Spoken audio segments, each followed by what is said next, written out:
how property data can get you more listings. Today, I'm joined by the wonderful Simon Gates, who's a bit of a property data geek, a bit like myself. Simon, how can data get estate agents more listings? Talk to me.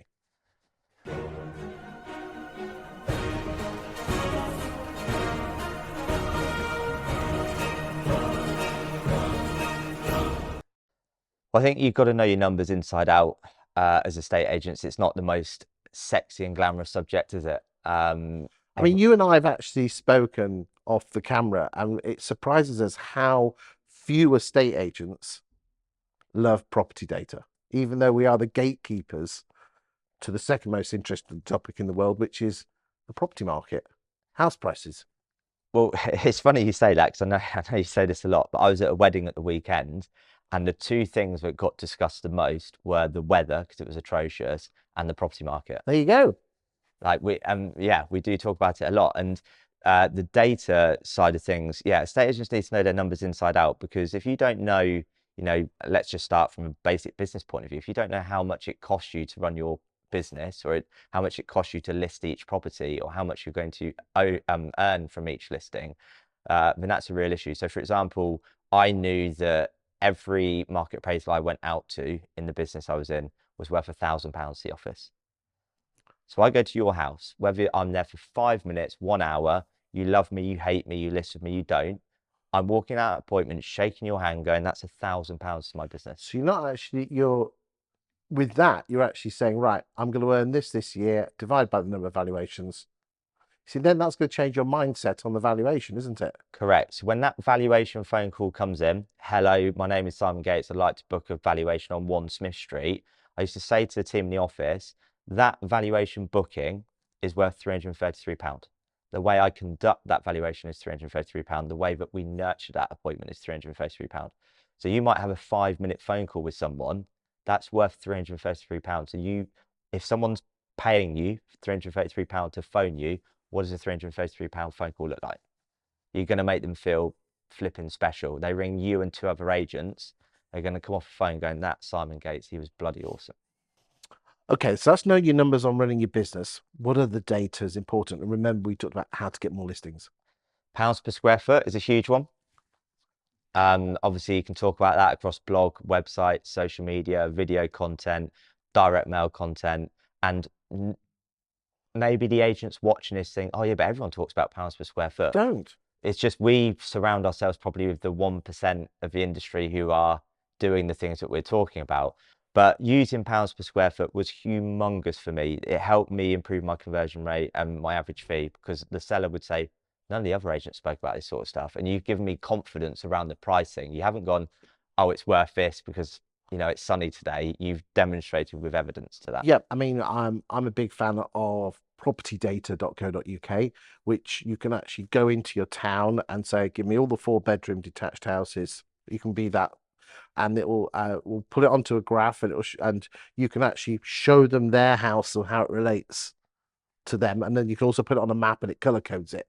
And it's not a lot of money. It's about 14 quid a month. Absolute bargain. Yeah. Any other sources for pound per square foot? So a really, really good one is housemetric.co.uk. You can go into some really granular detail there. So for example, I live in MK168. I type in MK168 and it will show me some incredible charts around what the average pounds per square foot is in that area, the sort of median, and it will show you that to be anything above that would mean that you're in the top 25%. So you've got to have a very saleable home that's high in demand. It doesn't come up very often. That's why you'd achieve that price. And for example, knowing the data, I remember in my last year in agency, someone whose house I went to see, I'd said the market points towards this price, and they said, well, I want this. And I said, well, that's £500 a square foot at that time. I said, the last 100 houses I've sold, one got £500 a square foot. So based on that, you've got a 1% chance of achieving this price. I'm not saying it's impossible, but you've got a 1% chance. However, at this pounds per square foot, you've got a 75% chance of selling.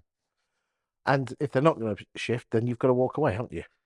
You've got to be, so yeah, take that ego again to one side. You have got to be, when you knock on someone's door, you've got to say to yourself, it's okay to not take this business. And I think, again, looking at Tom Panos, I love the kind of script and dialogue he would use of, if I'm in your living room now, Chris, one or two things will happen. Say one, you might want to work with me. That's great. You might not. Or two, I might decide that you're not for me. Obviously, at that point, you're going to go, what do you mean you might not be for me? Because, well, we've got to make sure that we're a right fit for each other. And that gives that with or without you energy.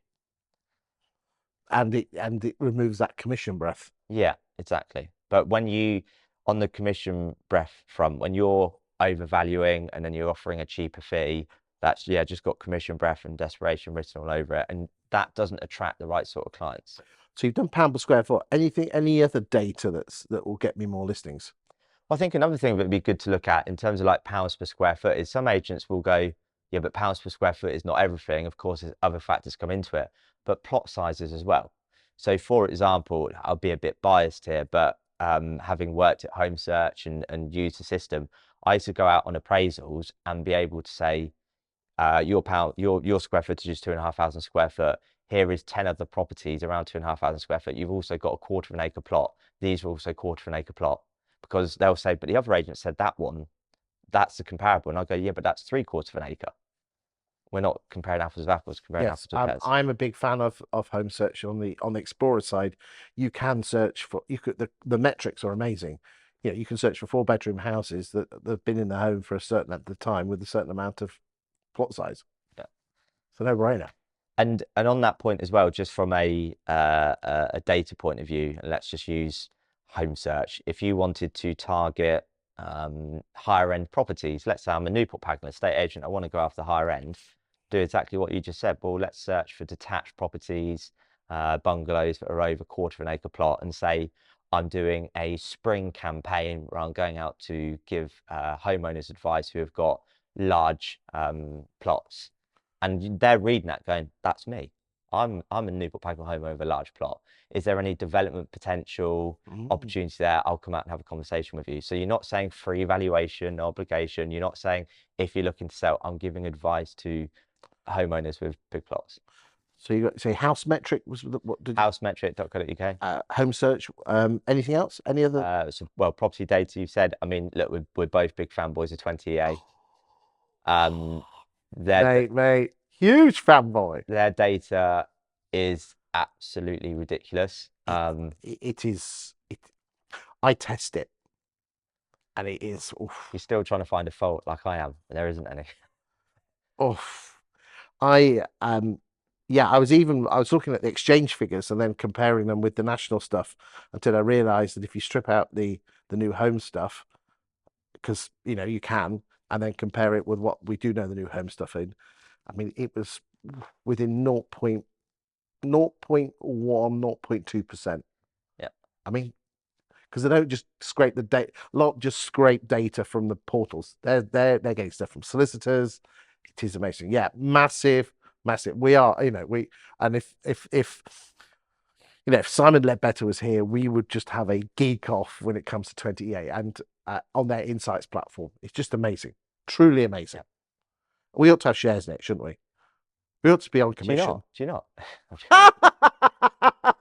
not? I can't take commission, but yeah, it's an amazing bit of kit, isn't it? But like most things, it's the way you use it, isn't it?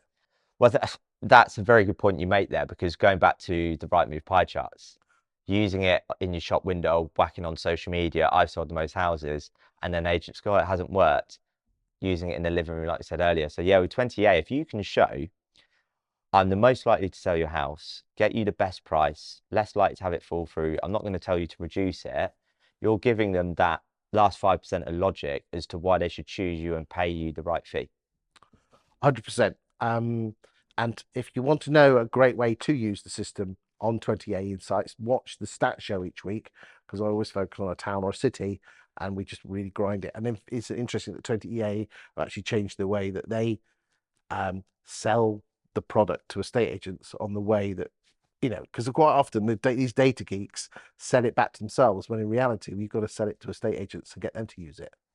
John, that's such a good point, actually. And just touching on, let's say, prop tech very quickly, that's definitely something I was guilty of in the past. You're selling it back to yourself, but you've got to think from the agent's perspective. Too right. Well, that's the end of the Data Geek Off. Thank you for your time today, Simon. You've been absolutely exceptional. You're welcome, Chris.